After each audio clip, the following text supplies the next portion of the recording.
Yeah, man, I fuck with Crips. I got brothers that are Crips, man. I fuck with Nipsey, man. I'm all in on motherfucking LAX. Nigga on slots. What the fuck you mean? I fuck with Crips, fool. No misunderstanding, nigga. My brothers bit you. What the fuck, poppin'? His name mentioned a couple times. You know what I'm saying? What was your relationship like with Nipsey? That's my brother. Like, yep. It hurt so bad. It's like, dang, I wish I would rather die with this nigga. Like, this is my brother. Like, that's how much I like. That's how much we are family. Like, sometimes it's like, damn, I wish I would. Yeah. I know I probably would have jumped in front of the gun. I know I would have been the guy that saw him when he was walking back up. And this is early on too, bro. This is not like I mean, and, and see what I'm saying. And there's texture there, and there's documentation and history. And whoever got onto Nipsey at a certain time, that's just when people got on. I don't fault them for that. You know what I'm saying? If it was 09, 15, whatever. Even those that got on Nip after he passed, nobody caught on to him until he was dead. Yeah. And so and I'm like, you know, if that's when you called, but I see that you called Nipsey when the world wasn't looking at Nipsey. You know what I'm saying? So what got you to where you saw something in him and he possibly saw something in you that made that relationship work? I'm big when on the world wasn't watching. I'm big on numbers. I'm big on my ancestors. I'm big on this. My first time, anything I see a lot, I always pay attention to. My first time ever coming to LA, it wasn't even on the rapping. I wasn't even coming to LA on the rapping. Of course, like it was 09. We was outside. Like, we really trapping. We coming up here trying to find weed, go home instead of weed, sell weed. Like we really in the trap. It's my first time ever coming up here. I'm done with all that. Yeah. But I'm riding around now. I'm going shopping. Every light I rolled past had a picture of this nigga on the light. But that was on turf too, though. You know what I'm saying? That was like in the hood for real. Everywhere. Yeah, man. Every sign I seen had his face on it. Marathon. I'm like, who is this nigga with good hair? Yeah. Easy call. In 09. Duke, my artist, my brother, he in there too. He knew him because he both of them neighborhood. Yes, sir. So he like this nip. He got to show it at the House of Blues. This back when the House of Blues was up. He got to show it at the House of Blues. I'm like, man, take me to the show. I went to the show. This nigga Dr. Dre at the show. I'm like, yo, fuck is this nigga? Yeah. What Dre doing out here? Yeah, Dr. Dre at the show. I'm sitting beside Dr. Dre. Before I was a rapper. Well, I was a rapper, but right. It was 09. No, I wasn't rapping. Yeah, I knew how to rap. In 09, I got music. I had a few mixtapes out, but I was studying. But we're not looking at you in the crowd saying that's nobody. I'm in LA on a whole other course. This got nothing to do with music. I'm doing no promotion for music. See Dr. Dre, I'm like, yo, I leave out. I start playing his music in the car. I'm like, all right, cool. I see what's going on. This nigga a teacher. I'm a teacher. I like to teach what I've been taught. He teach what's taught. I've been on him since 09. We did music. Then he was already a superstar. This nigga was Nipsey Hussle. I trap. But I'm like, I want to make music. This nigga come straight. We go straight to the studio. That's what I do. I got music like. You'll hear people on my app like, what the hell is this? Man, this nigga's sister. Right. Oh, this is junkie. This is junkie now that's singing in the hood. Like, he did nothing with his life. He smoked dope. Now, he's junkie, but shit, Doug got him on his album. Yeah. Doug got him something type of money. I'm just like that. So, it's just like, in our birthday. This nigga was born in, I was 15, I was 16. Yeah. Almost the same. I was born like 1202. This nigga, me and him almost had the same birthday. Like 2 minutes. I was born 1202. I was 16. He was born August 15. When Nip was here, bro, did you know that he was something special? Yes. Yeah. Since 2009. So 2010, when I just started paying close attention. 2010, that's when I started taking music real serious. What did he see in you as you started to progress? Because I know y'all had to have conversations. Because some of the best conversations I've had with Nip was off here. Of course. You know what I'm saying? Yeah. So what was he seeing in you that was like him, or that you felt like, man, I think this is what he peeped out in me? I think he peeped like the pureness, because he big on that. He big on image. He been big on it. That's why it's like it hurt me so bad. It hurt me so bad that nobody really knew it. Nobody really caught on to him. Like, why this nigga been about energy for life? Yeah, man. You can listen to the Marathon. You can listen to the Roller Sisters. You can listen to any album mixtape he ever put out. He talking about energy in 09. He talking about energy in 09. I'm not even no energy at that point. Right. But I'm trapping. I don't give a damn about no energy. Yeah. If your energy ain't right, you ain't around me. If your money ain't right, you ain't right. Broke ass nigga. Yeah. He like, I have a junkie around me. That's why he got old guys work at the shop. Yeah, man. Like, it's like, I think he's seen the same exact thing. Me and him had a lot of conversations off air. We never talked on air. So people probably be like, what the hell kind of relationship you and him got? Like, what is my nigga? We got nigga, miles and miles and miles of text messages. And you know, he comes to Atlanta, he comes to see me. And I think that's why a lot of people and for those who didn't know Nip, they got touched in a certain way with music, whatever it is, man, and that's beautiful. But those that, like, he sat in that chair, you know what I'm saying, like 2 weeks before, and just phone calls, or and hey, what's up, bro? You know what I'm saying, like, so yeah, so you get that, and I think that's why it affected people so much. It affected so much, man. It's just like, I'm like, I gotta be big boy just because I just see that this nigga really, in real life, genuinely love my brother. Yeah, man, majorly, bro. Majorly. I can look and see pure. Yeah. And anybody. I can see fraud up here. Majorly, bro. Big boy pure when you come down to Nip. Yeah. How will the marathon continue on in your life? Best way possible. I've been talking to BH, his twin. I want to take his daughter on some little chain and a ring, and money and chain and ring to go back to school, and she want to go shop. I'm supposed to be taking her to shop today. Like, the marathon gonna continue because it's gonna continue anyway because I was always on the I always been on the marathon. I always been grown. You know what I'm saying? I'm a young OG. Yeah. So it's gonna continue regardless. If he was here, if he still was here, it's gonna continue regardless. I'm with him till it's over. To the horn stop. I'm with him. I heard that. It'll continue in the most graceful way. Like, I love the way his daughter's raised. I love the way his daughter think. Like, nigga, you raised a little girl. Yeah. She's really like a man. She's like a little girl. She's grown.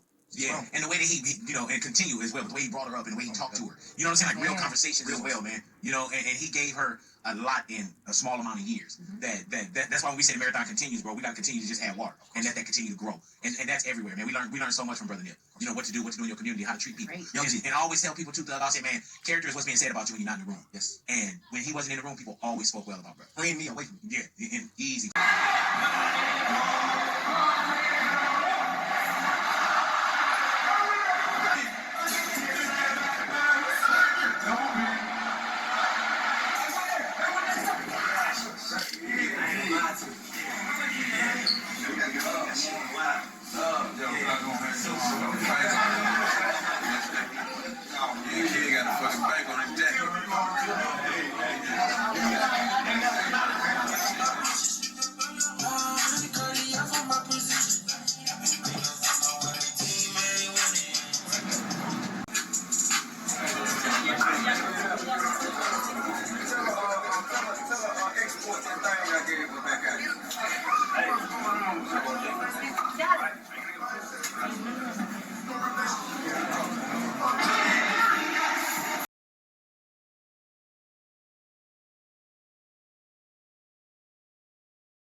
People ask me about the funeral.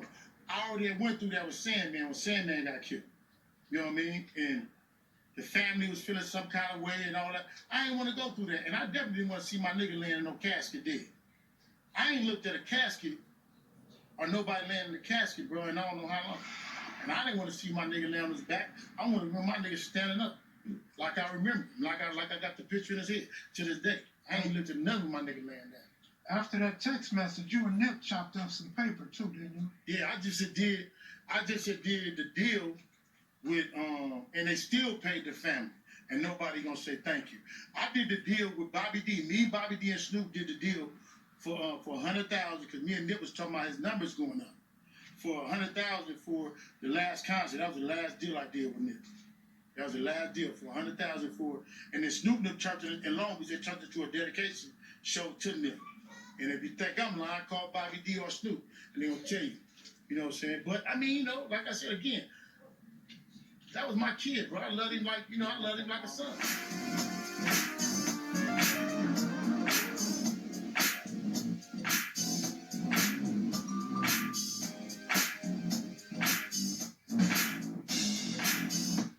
How did you feel that day you got the news? Or did you know, or how did it get to you?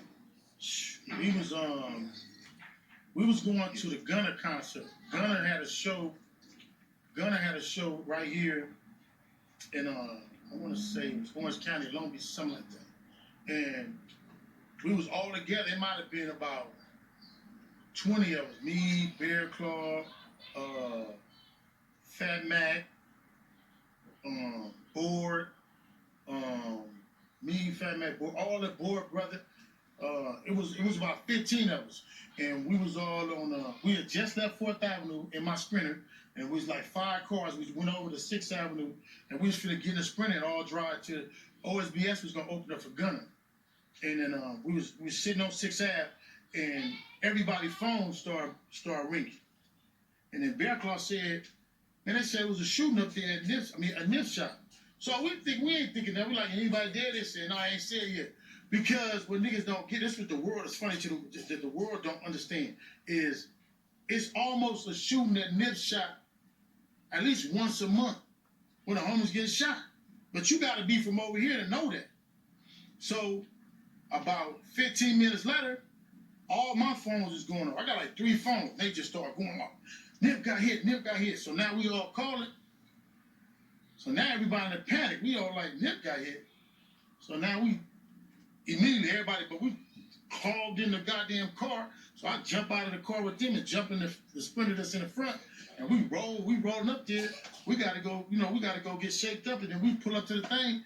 And I'm seeing, like, we pull up in the Slauson, we pull up in the gas station, the Shell. And I see these 3 ambulances. I walk up to one of them, I see Cousin Kerry nephew in the car. And I'm like, man, what happened? He just tell me. And the police told us right then, it was just like, you get hit in the chest real hard. Yeah. And then the other dude was like, man, it looked real bad. And when the police was like, it don't look good, they just didn't want to pronounce him here. And I'm like, man, you sure? And he's like, man, I seen it.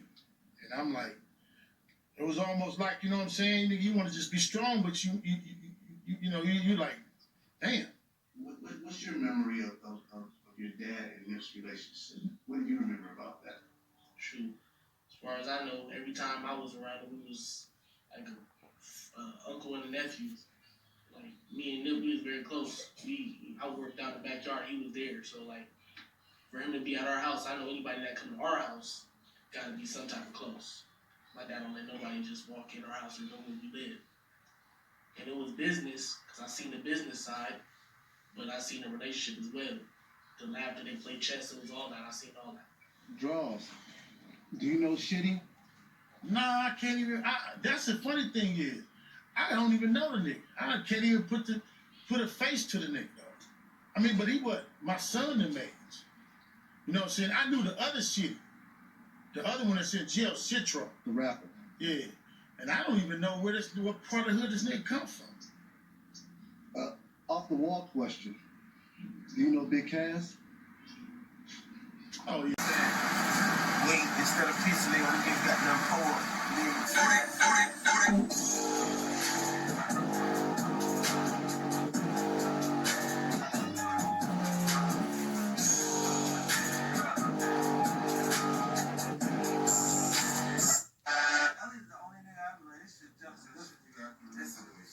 different. Yeah, that shit changed your whole day. I did buy that drip, so you spend a lot of money. That clothes shit ain't no joke. I'm in every day. She got an endorsement. She said, if you just stop fucking shopping, you'll be good. I'm like, man, I'm good. Yeah, this shit profit. I hate that shit though. I ain't gonna lie. I ain't go to Rodeo every day, nigga. Like 15,000 a day. I go to Barnes 20 a day. You go add that shit up. 4 or 5 days into this thing, 4 or 5 days into this thing, or what? 6. Day 6 today. Got you. You started off in what? LA, right? No, it was like AM, something like that. California. Then we went to Vegas. Third day was like LA.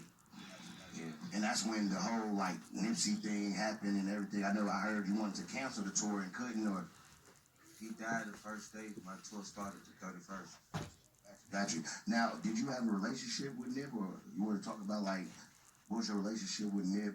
Any homage or whatever you want to pay to him? Man, Nip was like just a real partner of mine. Before rap and like during rap. Man, I'm hurt that he died, man. He's a real one. Absolutely. How did you kicking off your tour? How did his death, his untimely death, affect the tour itself? It fucked up a lot because even even like it started on the West Coast, so like the West Coast is him, and you know that shit put a toll on the world, not even just the West Coast. So it kind of just hit everybody at a bad time, and man, I didn't really like it. You know what I'm saying? This is a fucked up situation. Man, definitely, man. Now you finna hit the step.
ahead, Julie. Let me get your back.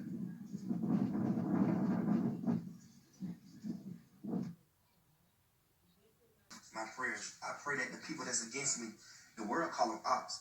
I call them retards. I pray that they wake up one day and notice that I'm not against them, no shape, form, or fashion. I pray that they wake up and don't be against me. I pray that the people that want me dead, that want me to be buried, I pray that they wake up and find God, because you can't bury me on a seed. I read once that they tried to bury us not knowing we were seeds. I pray to God that the world can understand Jay-Z and P. Diddy faster than they are. I pray that those two men are able to start relaying their message a little more simpler so we can catch on faster. I pray to God that he show us the new Nipsey before he pass away. I want to know the new Luther King. I want to know the new Nipsey. I want to know the new God before he pass away. I want to experience that feeling. I pray to God that I overcome all obstacles. I pray to God everybody in prison get out and be able to have a second. You know what I mean? Leroy. It's just impossible to sit around those people and not soak up no game. And you can't get on from this. You square. You need a job. You square as a chip. But you know, some people will put you on to what they want you to know. This is true. But guess what? What they wanted me to know more than I had is up to me to go get it real. No. Yeah, they told me more than I knew. 100%. If they didn't tell me shit, more than I knew, then I can say that. I personally motherfucker ain't got to tell you shit. Shit. Yes, they do. Why you say that? You must teach what's taught. I don't give a fuck who you is. Okay. Frankenstein, you supposed to talk everybody how to use more than 9% of their brain. You know what I'm saying? Or you left here, you supposed to live. I expect JT to tell me how to become a billionaire before he pass away. Yeah. I expect this. This ain't nothing you have to tell you person. No, tell the world. Tell the world. But make sure you tell me. You need to tell the world, but you need to make sure you tell me. I'm going to tell the world. So you don't tell nobody, man. You here. I don't think Jay did nothing wrong. Only thing I feel like what he could have kind of did to us, let the people know, because he always that's the problem everybody has with everybody. You didn't let me know. You didn't tell me everything. But the reason why they saying it is because you let me know everything else. Really, Jay don't tell nobody shit. But lately he been telling people. Like this past course, he got a little more open. You know like what I mean? pulling up on Nipsey, talking about Nipsey after his death, signing all artists, like no matter what the contract's supposed to be, he just making it happen. Like, yeah, it's like he just putting it out as, like, you know what I'm saying, how he's supposed to do. But Jay still motherfucker. Jay don't tell nothing. He's a mystery. But lately, he has been. He's quite the conundrum. Because there's people that don't pay attention to him that knows everything you're doing now. Nope. Yes. I will disagree with that. I will not. I'm talking about the youth. They don't know. Motherfucker don't know what Jay doing right now. Lying to the individual. There ain't not one motherfucker in the world. Everybody know. Chasing the sun. To the Mafia coast, man. He chasing the sun. You know what we have? We around the moon right now, man. You know what I mean? I've been with him lately too. He done taught me so much. Yeah. I mean, that nigga gonna goddamn. He gonna drop some in your cup. If you sit there and listen, you can't not learn. No cap. You can't sit around, bro, and not learn that. And that's him, Puff, Russell Simmons, Kevin Lyles, you know what I mean, Leroy. It's just impossible to